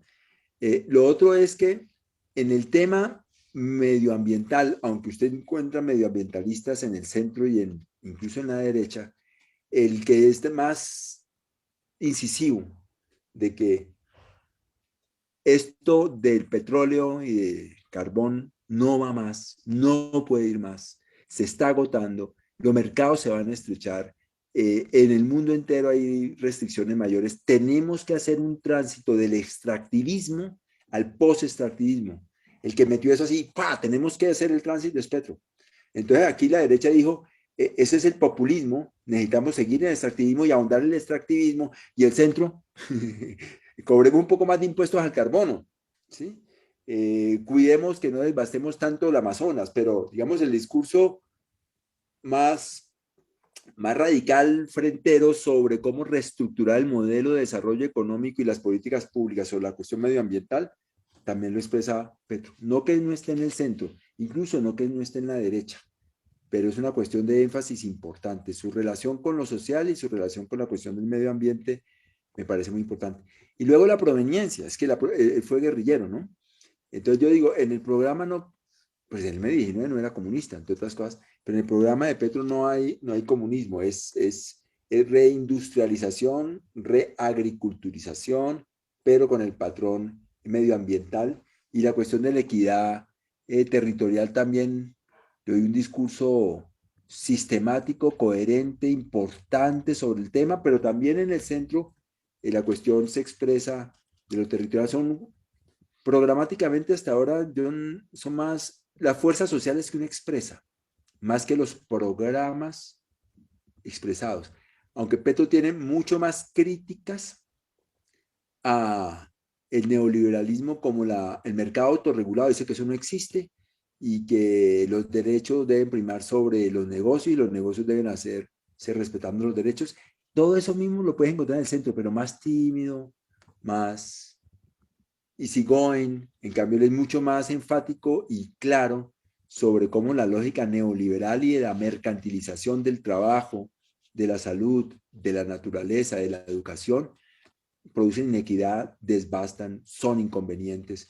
Su estilo es mucho más frentero y certero en la crítica al neoliberalismo. Fuerzas Armadas. Las Fuerzas Armadas tienen una ideología principal que es el enemigo interno. Y mientras que eso sea así, no habrá paz. Sí, porque tiene que ser las Fuerzas Armadas del Estado y de la Constitución, donde usted no puede criminalizar una fracción política legal, las subjetividades políticas. Las Fuerzas Armadas no son monolíticas. Han salido aquí y allá cada vez más videos de policías, de soldados, que no están en esa lógica del enemigo interno, pero digamos las altas cúpulas, claramente hay como un filtro de que usted asciende en la medida en que encarna el discurso del enemigo interno. Ayer oí a Petro, que es de una inteligencia, y se estuvo por lo menos 10 minutos hablando sobre la condición del policía raso, que estaba mal pago, mal educado, maltratado, que la jerarquía lo trataba mal y que le habían encomendado la guerra a la juventud a través de la persecución del consumo de drogas, pues que hay que legalizarla, pero entonces se volvía enemigo de los jóvenes siendo el mismo un joven y que nunca iba a ascender porque los generales eran de clase media y alta. Y entonces dijo, aquí hay una jerarquía de clase dentro de la Fuerza Armada, y ya le empezó a hablar a la policía y al ejército. Para decir, oiga, identidad popular, ¿no? Identidad de clase, ¿cómo así? Ustedes agendan servicio a otros. No es monolítica, pero es mayoritariamente el discurso del enemigo interno. Y aquí se dice que somos civilistas. El civilista es que no hay golpe de Estado, porque hay una violencia permanente. No es que hay un orden sin violencia y pronto toca acudir al golpe de Estado, sino que la violencia y la restricción del Estado de Derecho y el enemigo interno es algo permanente. Entonces, permanentemente tienen su legitimidad y sus compensaciones y su poder. Organismos internacionales, yo creo que todos estamos advertidos que el Fondo Monetario y el Banco Mundial hace ya varios meses dijeron que había que gastar y que la prioridad ahorita no era el control del déficit fiscal, que hay que gastar y que la prioridad ahorita no era el control de la inflación y que hay que cobrarle impuestos a los más ricos. Y porque es que el discurso era a los ricos no hay que cobrarle impuestos porque ellos son los que generan riqueza. A los pobres tampoco porque son muy pobres. Entonces aquí tienen las clases medias, ¿sí? Entonces los organismos internacionales han girado mucho más que la tecnocracia colombiana. La tecnocracia colombiana hasta ahora es más ortodoxa. Lo mismo pasó en la crisis de 1929. Giró Inglaterra cuando dijo ya no más convertibilidad de la lira al oro, después giró Estados Unidos y empezó Roosevelt a hacer su programa, en Inglaterra a hacer su programa, en Europa a hacer su programa, y eran programas de gasto para la agricultura, para la industria, para sostener el empleo, para los alimentos, emisión a la lata, déficit, deuda, y no temieron por la inflación. Y en Colombia, ortodoxia en los primeros años, es increíble. Y aquí, digamos, el ministro que desató toda la polémica, súper ortodoxo. Es el fracaso estrepitoso del neoliberalismo fue el hecho de haber puesto este ministro súper ortodoxo que dijo, aquí no ha pasado nada, no importa la pandemia, la crisis mundial, seguimos la misma política, toda la plata a través del sistema financiero, intermediación financiera para todo, ellos se lucran, ¿sí?, de los recursos que queremos hacer llegar a la economía, y si no llegan, pues, bueno. Los organismos internacionales es el gran fantasma de que nos van a penalizar, pero digo, es hasta ahora más un fantasma porque poco a poco, incluso en los países centrales, en Europa y en Estados Unidos, están emitiendo moneda, endeudando al Estado y haciendo grandes programas de inversión para la recuperación económica, así generen déficit, así generen deuda, así existe el riesgo de la inflación, que ya veremos cómo la lidiamos. En Colombia todavía la tecnocracia no dice hay que gastar, así generamos déficit, deuda e inflación, porque sigue siendo muy ortodoxa. Beto.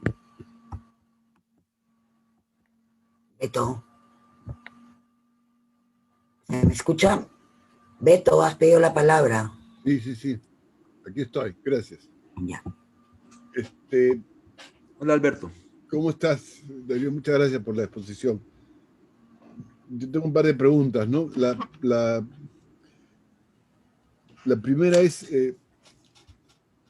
un poco general, ¿no? Pero uno tiene la sensación, efectivamente, como tú bien señalas, que hay una especie de golpe permanente, digamos, por el grado de conflictividad militar que hay en Colombia, que es una cosa excepcional en América Latina, ¿no? O sea, yo siempre pienso de que cada cierta cantidad de años se comienzan a matar unos a otros, ¿no? El Bogotazo, después el 58, en fin, la guerra de fin del siglo antepasado y comienzos de este. ¿Cómo crees que va a acabar este conflicto? Porque en realidad me parece un poco distinto a lo demás, ¿no? Porque hay una sostenida lucha callejera. Ayer anunciaron que iban a militarizar Cali y otras zonas del país. O sea, vuelve nuevamente a plantearse el tema de la represión como salida. ¿Eso podría generar nuevamente una reactivación de grupos armados en Colombia?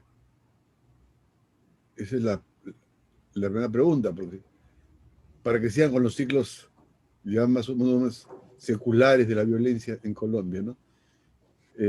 Y la segunda pregunta es, ¿cuál es el papel de Estados Unidos en Colombia en estos momentos? Porque Colombia es la niña mimada en América del Sur de Estados Unidos, ¿no? O sea, ¿por qué ese país más estable siempre ha gobernado la misma élite de derecha? Etcétera, ¿no? Y dentro de eso, ¿qué pasaría, digamos, si es que el próximo año va a haber elecciones en 3 países que son muy importantes, ¿no? Colombia, Brasil y Chile. Y así como tú dices que en Colombia va primero Gustavo Petro, en Chile va primero el comunista. Y en Brasil va Lula, según las encuestas, ¿no es cierto?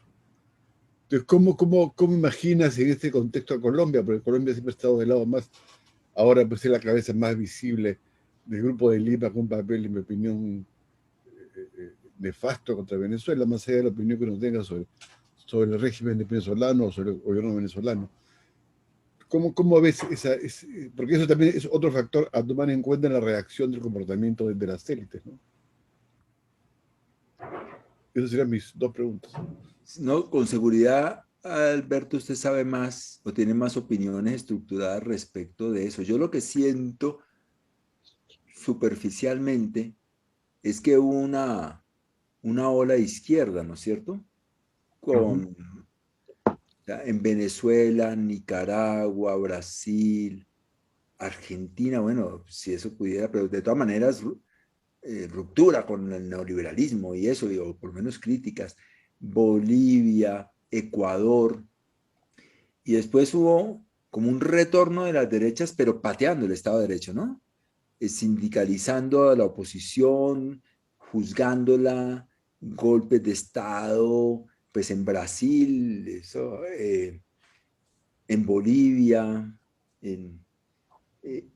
pero parece que no se estabilizó, que hay una segunda ola progresista continental, aunque siempre hay diferencias, y que ese retorno de esas derechas pateando el Estado de Derecho y además sin dar soluciones, porque la solución era todas las razones por las cuales la izquierda había llegado al poder. Los negocios ante todo, no hay derechos, los derechos son secundarios, hay que transnacionalizar, hay que abrirse, hay que hacer extractivismo y financiarización, porque no llegaron a hacer una política de derecha compensatoria que se pudiera estabilizar, sino que casi que el retorno a las mismas causas que lo habían sacado. Entonces parece que ahorita se está nutriendo, parece no, se está nutriendo, digamos, un retorno del progresismo, no únicamente de lo político, sino una sociedad que dice, no, aquí hay unos problemas sin resolver, y los progresistas hablan más de esos problemas que la derecha no lo niega, ¿no es cierto? Entonces Colombia no se escapa de eso, no se escapa de eso. Ahora, ¿qué va a pasar en Colombia? Cuando uno está en estas circunstancias es una incertidumbre impresionante. Entonces, por eso yo trato de ver como tensiones de mediano y largo plazo. Un connotado liberal, profesor, fue ministro en Colombia de gobierno, que dijo, tenemos que modernizar, no podemos ser únicamente cohabitación entre élites todo el tiempo, tenemos que hacer gobierno y oposición y que haya alternancia y que haya oposición y abrir el sistema político, porque eso es lo que da estabilidad a Estados Unidos y a Europa. No podemos seguir con este sistema oligárquico cerrado. Un gran visionario en la década del 90. Digo, si queremos estabilidad, tenemos que abrir esto a un juego de oposiciones, y porque este orden oligárquico no resiste y se nos va a venir el caos, ¿no?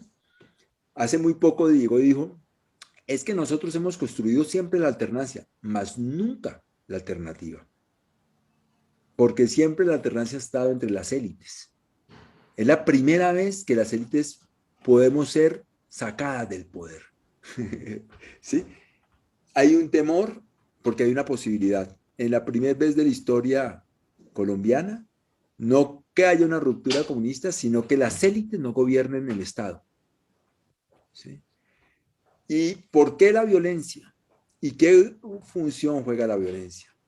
La existencia de la guerrilla mantuvo esa imposibilidad durante décadas, porque toda opción política, toda protesta de jóvenes, de indígenas, de campesinos, de pueblerinos, de las barriadas, de los movimientos sociales, de las mujeres, de los jóvenes, eran tildadas, orden público, guerrilleros infiltrados, guerrilleros infiltrados, guerrilleros infiltrados, Castros, Kremlin, tal. Y todavía eso es lo que tratan de hacer, negar su legitimidad para decir usted es parte del antisocial, contra el orden social, porque usted es comunista, terrorista, y han tratado de decir que aquí está Al Qaeda, Irán, China, toda esa cosa.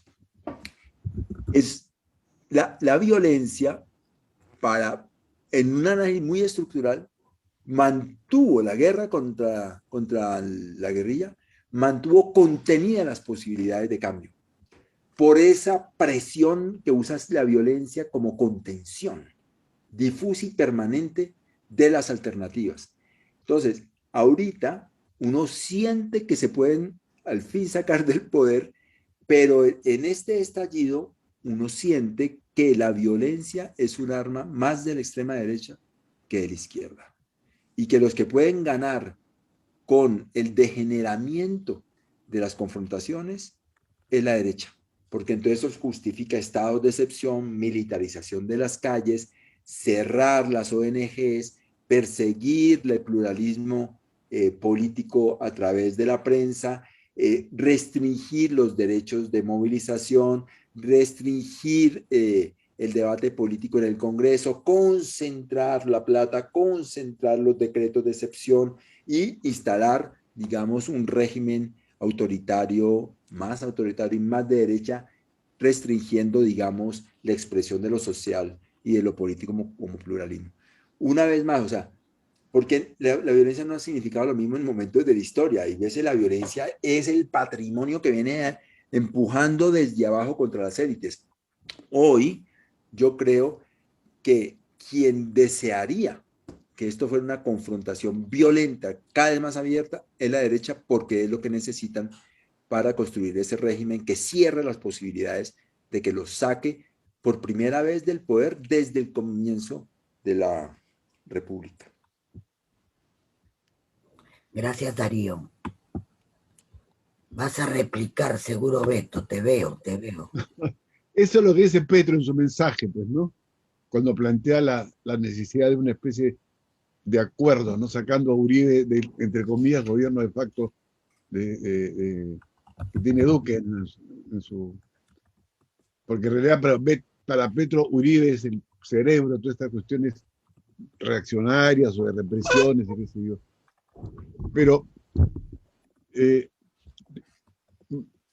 yo siempre he tenido la impresión que la violencia, cuando termino mi comentario, es el costo de haber mantenido una misma élite durante décadas. Y que hoy día, efectivamente, existe la posibilidad de que entremos en una especie de segunda etapa de ciclo progresista, como Chile lo está marcando, ¿no? O sea, digamos, vamos a dejar el chavismo como modelo político-económico para pasar a una cosa mucho más, diría, socialdemócrata, en el sentido de elecciones, en fin, alternancias, de un reformismo mucho más activo, mucho más político, y efectivamente estas ideas, porque lo que tú mencionas aquí también se emplea, el terruqueo se llama acá, ¿no?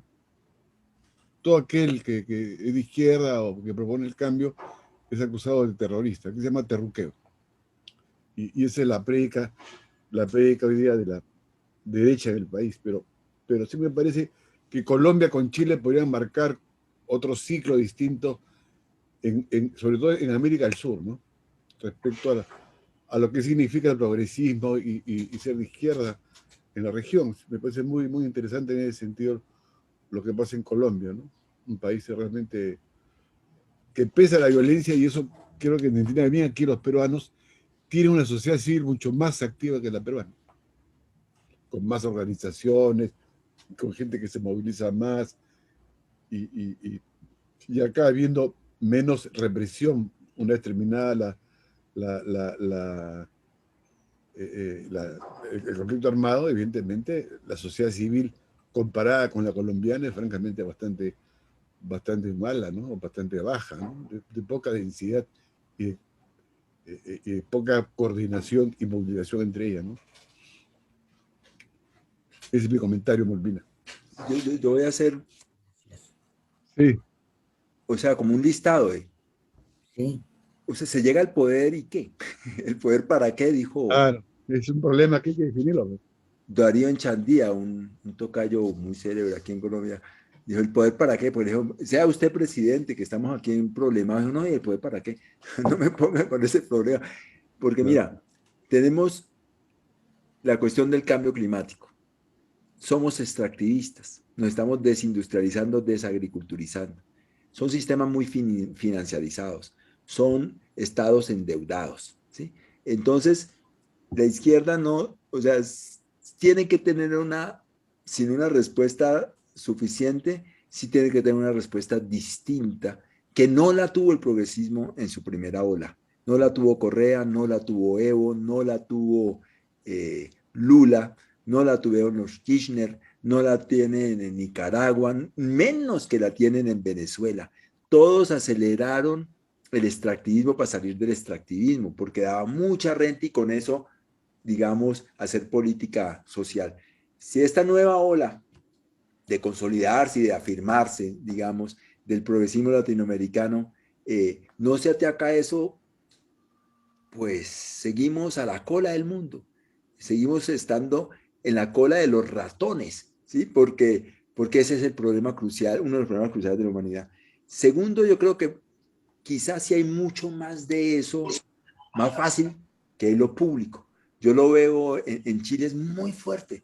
La vaina de la educación pública, ¿no es cierto? La vaina de la salud pública, igual en Colombia. Tenemos que desatar de la mercantilización de la salud y de la educación y de la cultura y de la propia naturaleza. Entonces, eso sí lo veo más claro, más fuerte, más entrañable al progresismo latinoamericano, una defensa de lo público contra el todo poder de la mercantilización de salud, de educación, cultura y naturaleza. Lo tercero, lo de la corrupción. Hay mucha sencillez porque hay mucha degradación de lo político, ¿sí? Que es lo de la corrupción. Ahí hay un gran problema porque hubo grandes corrupciones, quizá no en Lula, pero sí en el PT, ¿sí? Entonces, este nuevo progresismo, si quiere estabilizarse, tiene que ser algo mucho más serio que el primera ola progresista sobre la corrupción. Venezuela, Nicaragua, no creo que sean estandartes de cómo se puede gobernar realmente reduciendo márgenes considerables de corrupción, ¿sí? En cambio, el salvadoreño está diciendo, mire, yo desde la derecha sí lo logro. Entonces, este progresismo creo yo que tiene una agenda muy importante en si reduce significativamente la manera de hacer política no corrupta, ¿sí? Y lo cuarto es lo de la generación de ingresos, porque es que el desempleo, la precariedad, la informalidad es gigantesca. Y como estamos en la cola dependentista de las transformaciones de ciencia y tecnología, pues ahí no veo que haya mucho debate. Obras públicas, empleo público, yo creo que es insuficiente, ¿no es cierto? Y quizá Correa ahí fue el que más, por lo menos discursivamente en programas, pudo haber avanzado en América Latina. Creo que hay que estudiar más lo que hizo Correa, que hizo bien, que hizo mal, que fue su puro cuento, que traicionó, pero que senda mostró, digamos, de una recomposición de la producción de los conocimientos que generan nuevos empleos y que generan otras relaciones internacionales que pueden llegar a grados mayores de independencia y quebrar o aliviar la subordinación tecnológica que se vuelve subordinación, digamos, financiera y que se vuelve subordinación política. Entonces, en cómo producimos ingresos es definitiva para la izquierda, sistemas económicos territoriales, economía campesina, circuitos cortos, valorizar otras maneras de producir y de consumir. Todo eso deberíamos, creo yo, ponerlo en una mayor relevancia política de la que ha tenido. Y por último, la manera de hacer política. La política en términos generales me parece que no expresa ya con suficiencia las sensibilidades sociales. Está muy acartonada, elecciones, partidos, burocracias, proyectos. Y hay muchas maneras de hacer política, en lo cultural, en lo barrial, en lo juvenil, en los combos, en lo público, en la calle, y no tenemos discursos y tránsitos suficientes de una socialización de la política, una publicitación de la política, que la gente se sienta, ¡guau! ¡Qué respiro! Esto es otra manera de construir el poder y de valorar el poder. puede sonar difuso, pero yo creo que si uno quiere ser alternativo como izquierda, para seguir la vaina de que entonces ahora ganó este y que ahora ganó este, y entonces ya ese Estado, burocracia, presupuesto, proyectos, no, que una izquierda puede ser realmente transformadora, de largo aliento, si se ataca a esos medio ambiente, lo público, corrupción, nuevas formas de generar ingreso y conocimiento y nuevas formas de la política. Mario está pidiendo la palabra. Mario Solesi. Gracias, Molina. Muchas gracias, Restrepo. Muy interesante la exposición.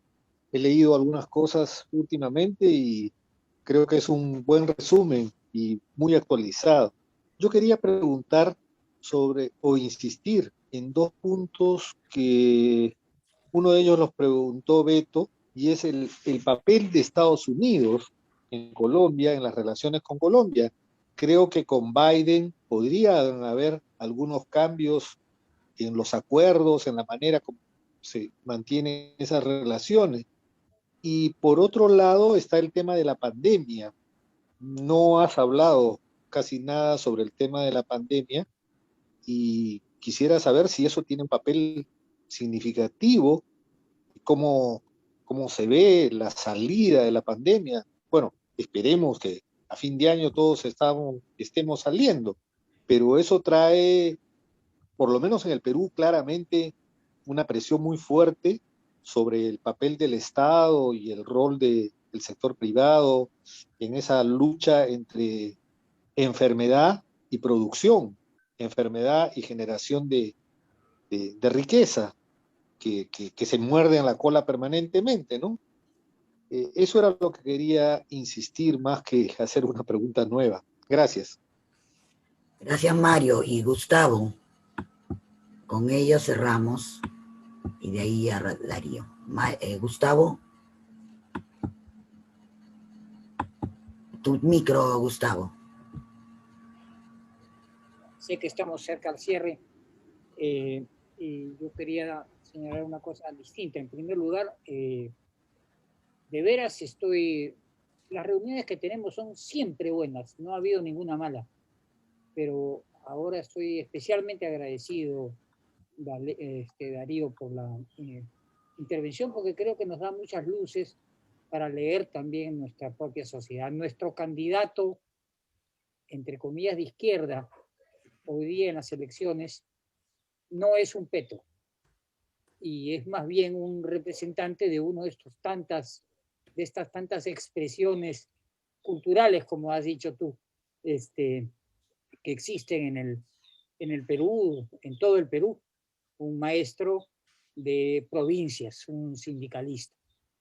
Y creo que puede servir para leer lo que hay y lo que no tenemos, o las diferentes lecturas que tenemos de lo que sucede en nuestro país. Solamente quería decir eso, y agradecer, Molina, creo que fue Eduardo Bayón quien propuso la sesión de hoy día, y que si no está ahora acompañándonos con seguridad no es por su cumpleaños, sino por alguna otra actividad que debe haber surgido desafortunadamente más importante que la que tenemos hoy día. Gracias, Darío, de veras, y me ha parecido tanto las preguntas como las respuestas son muy ilustrativas por contraste, para mirarnos en un espejo, ¿no es cierto? Leer nuestra realidad. Eso es todo. Gracias, Gustavo. No le voy a quitar mérito a que el doctor Bayón estuvo de acuerdo, pero fue Eduardo Toche. Ajá, gracias, Eduardo. Era un Eduardo en todo caso. Muchas gracias. El tema, y la próxima semana vamos a tener Chile, ¿ya? Uh-huh. Entonces me y invitan. ya volvemos al Perú porque ya nos estábamos cansando con tanto Perú. Sí, Darío, por supuesto que estás invitado. No necesita, te pasaremos, no, Molina, le pasaremos el link para eso. ¿Y no le has dicho que estamos grabando su conversación? Sí. Claro que le he dicho. Ah, ya, perfecto, muy bien. Muchas gracias por la palabra, Gustavo. Me encantaría poder oír lo de Chile, ¿sí? Así que no te olvides de enviarme el vínculo, por favor. Mandamos el enlace. Mira, ¿Quieres decir algo más? si la élite de derecha colombiana sintió que las elecciones en Estados Unidos eran un asunto de interés nacional colombiano, ¿sí? Generalmente, ninguna potencia menor, ningún país menor, ¿cuál potencia?, se mete en las elecciones de Estados Unidos. Esta élite se metió. El embajador de Colombia en Estados Unidos hizo reuniones con colombianos para decir que hay que votar por Trump. Asesoró en parte la campaña en la Florida diciendo que hay que acusar a Biden de castrochavista porque eso había funcionado aquí en Colombia. O sea, se metieron en las elecciones de Estados Unidos. Eso nunca, porque siempre, o sea, se demoró mucho tiempo para que la relación de Colombia, de las élites de Colombia con Estados Unidos fuera bipartidista. Es decir, entender que allá hay un bipartidismo y que tú no puedes, así seas liberal o conservador, casarte con los liberales o conservadores en Estados Unidos, porque cuando los fondos, los acuerdos, las ejecutorías, pasa por el bipartidismo. Se advirtió, se les dijo, eso estuvo en prensa, estuvo en radio, hubo foros, cartas, alertas. ¿Cómo se les ocurre? Porque era un asunto de política nacional colombiana. Se la jugaron por Trump y perdieron. Está molesto. El gobierno de Biden está molesto, ¿sí? ¿Y por qué por Trump? Porque le habían dicho a Trump que el acuerdo de paz con la FARC era un acuerdo con terroristas narcotraficantes. Y lo alcanzó a decir Trump en campaña. Y alcanzó a decir que Petro pues era un exguerrillero que había hecho terrorismo. Y entonces que ese acuerdo de paz, digamos, era un acuerdo con narcotraficantes y terroristas. O sea, para la élite de derecha colombiana necesitaba que ganara Trump para poder seguir desmontando el acuerdo de paz y poder frenar a Petro. Fracasaron. Y entonces hay malestar en el gobierno de Biden, pero Biden parece no ser un hombre impulsivo, pero sí le ha jalado varias veces las orejas al gobierno colombiano, decir, el acuerdo de paz va, ¿sí? Y tienes que ser más serio con eso. 2, tienes que respetar más los derechos humanos y no hacer tratamiento de guerra a los conflictos internos. Y 3, pues Petro muy inteligentemente ha hecho algunos pronunciamientos, seguro mucho más en privado, con la Embajada de Estados Unidos que públicamente, pero digamos que públicamente, diciendo que no hay nada, que no tiene nada que temer, porque él nunca expropió, lo ha hecho 1, 2, 10, 15 veces, nunca expropió a nadie cuando fue alcalde, y no va a ser cuando sea presidente, que no está en su política porque no cree en ese tipo de política y tal. Ahora, yo no sé exactamente cómo está interviniendo en el día a día los Estados Unidos, que nunca dejan de intervenir, pero públicamente eso es lo que aparece, un llamado a la implementación del acuerdo de paz, un recorderis que tiene que respetar los derechos humanos. Hay unos connotados líderes del gobierno Biden que están diciendo que no se puede seguir financiando a las fuerzas militares de Colombia como antes, porque están haciéndole guerra a la sociedad. Entonces hay que restringir los presupuestos, hay que controlar más y hay que exigir más. O sea, pareciera haber una presión por acuerdo de paz y derechos humanos. Eso es lo que aparece, pero lo que está por debajo, yo lo ignoro. Yo creo que están buscando las garantías y Petro ya lo ha dicho, se le ha salido, digamos, como para decir, no solo es privadamente, mira que públicamente estoy diciendo que yo no voy a pelear con ustedes. Es más, llegó a decir, el programa de gobierno de Biden es mi programa. Estoy de acuerdo con su plan de reactivación económica, estoy de acuerdo con su campaña de vacunación masiva, estoy de acuerdo con, digamos que hoy la prioridad no es el déficit ni la inflación, sino que hay que hacer obras públicas que generen mucho empleo juvenil. Mejor dicho, le dedicó mucho tiempo a decir que está de acuerdo con Biden, como para decir, hey, yo no soy tu enemigo, por favor. En cambio, mira que los otros se aliaron con Trump. Pero pues eso es un análisis superficial de lo que aparece.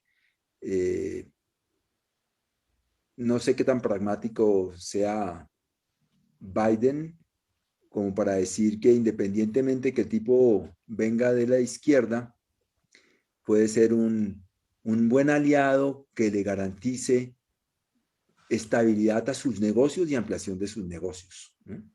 Porque a la vez él dice, no, es que yo creo en las energías alternativas, y Biden, usted también. Entonces yo estoy de acuerdo con usted. ¿Por qué no financiamos unas cosas acá de esas? Está tejiéndole como puentecitos para que no se le atraviese. Alberto quiere agregar algo, yo creo, pues sabe más que Y yo. una pregunta al margen de Biden, disculpen la interrupción. ¿Cómo pesa el conflicto en Venezuela en todo este juego? Pues nuestra derecha hizo también de la situación de la relación con Venezuela política interna. Así es. Que, sí, pues es también, que el que critique aquí al gobierno, el que criticara al gobierno de derecha era porque era castrochavista. Y eso fue muy fuerte en las elecciones pasadas. O usted está con el candidato Uribe o usted es castrochavista, ¿sí? Con todo lo que implica, que entonces usted es comunista, entonces usted es corrupto, entonces usted es mafioso, y la corrupción y la mafia está en la coalición de gobierno, pero es señalar es el ladrón que persigue al otro gritando ladrón, ladrón, ¿sí? Pero es muy importante, o fue muy importante en la política colombiana, la estigmatización permanente y la intervención permanente sobre Venezuela. Entonces, un concierto en la frontera que iba a ser el inicio de la insubordinación y la insurrección en Venezuela, prestar el país para que pasaran tropas que llegaran a Venezuela,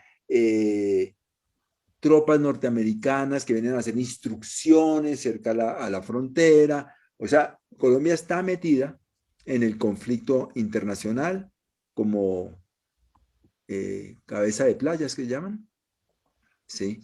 Y se ha prestado a eso.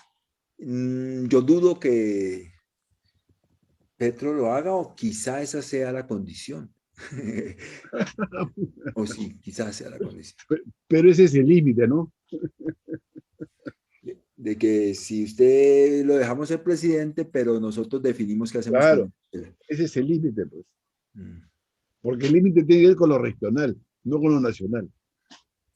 En lo nacional son los negocios de hidrocarburos, ¿no? Sí. Petróleo, gas y minería. Gustavo quería hablar. Y así al final todos ya se ponen Pero tiene el micrófono apagado. La del estribo. Pero Petro no terminó bien como alcalde. No solamente por el tema con la justicia, sino en la efectividad en su gobierno de la ciudad. Hubo bastante desorden al final. En lo urbanístico hubo críticas a cómo trabajó el plan del POT y cosas por el estilo. Entonces me pregunto cuál es la credencial de gobernante de Petro en medio de todo eso. Disculpa la pregunta, al final hemos hablado mucho de Petro, pero no de su gestión anterior. La verdad es que hablamos poco de Petro. Hoy el país no habla sino de Petro. Mencionamos mucho a Petro, más que... Pues mira, él ha dicho unas cosas. Oye, Gustavo, déjalo a Petro por un ratito. Quería escuchar qué nos decía Restrepo de la pandemia y el contexto de la pandemia. Eso es muy importante. O sea, si la pandemia ha sido la chispa que encendió la pradera en Colombia, para ponerlo en términos clásicos. No. Lo que incendió la pradera en Colombia fue la propuesta de una reforma tributaria. Claro. ¿Sí?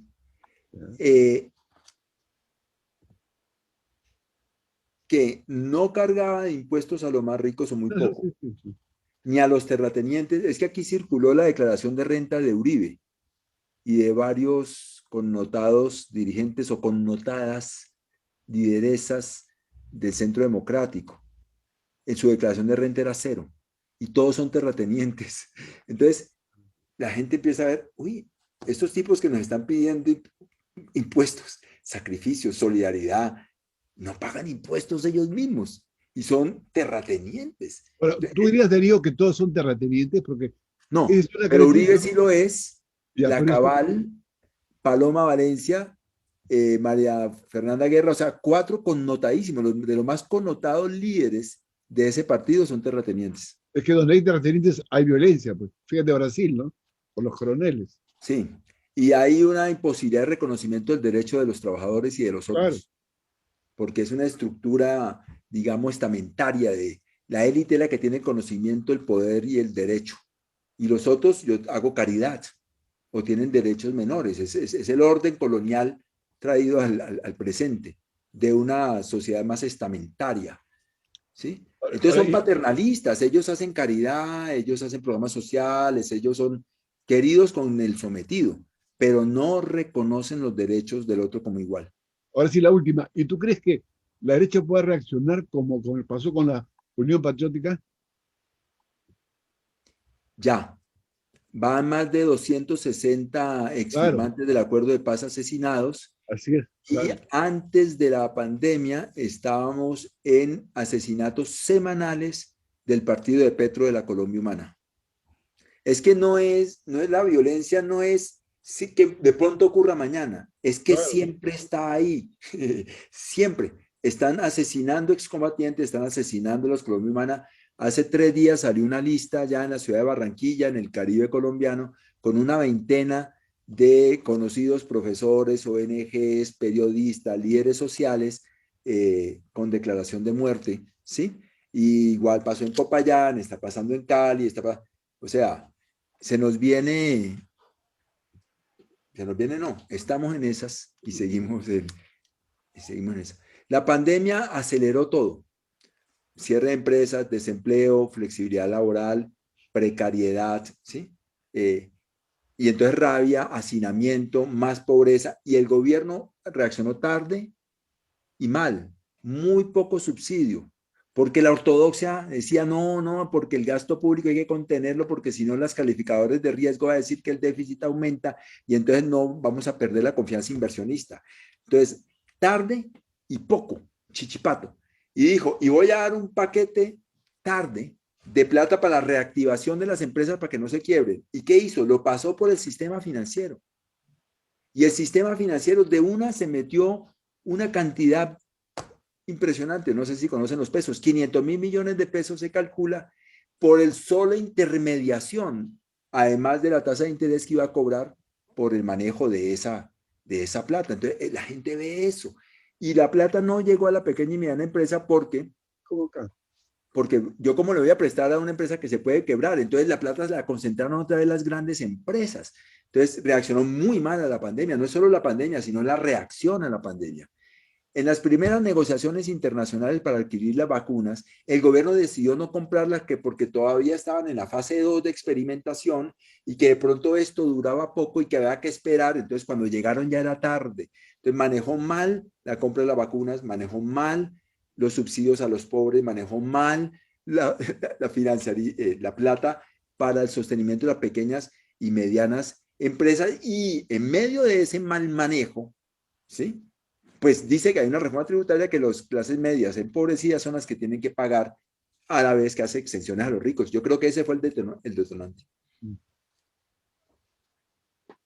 Gracias, Darío. Ya nos hemos pasado un poquitito. Los 4 minutos que llegó tarde María Liliana nos pasamos. Sí, te agradecemos, la verdad, entre todos,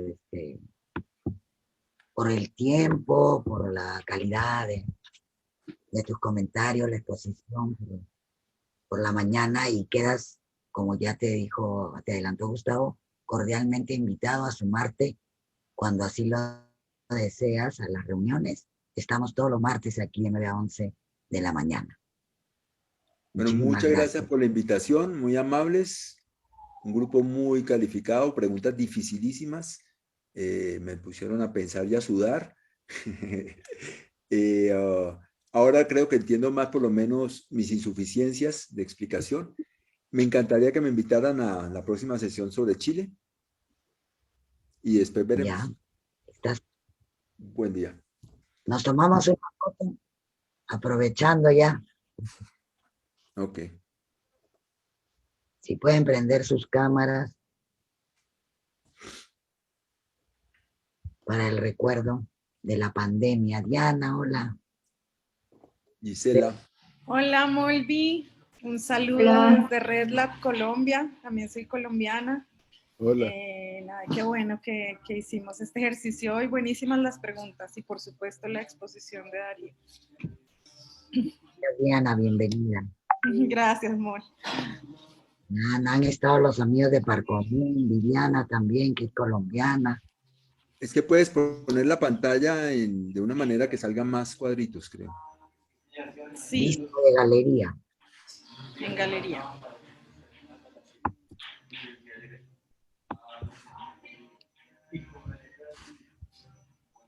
Vamos a ver, está. Ya está, ya. Gracias. Chao. Chao.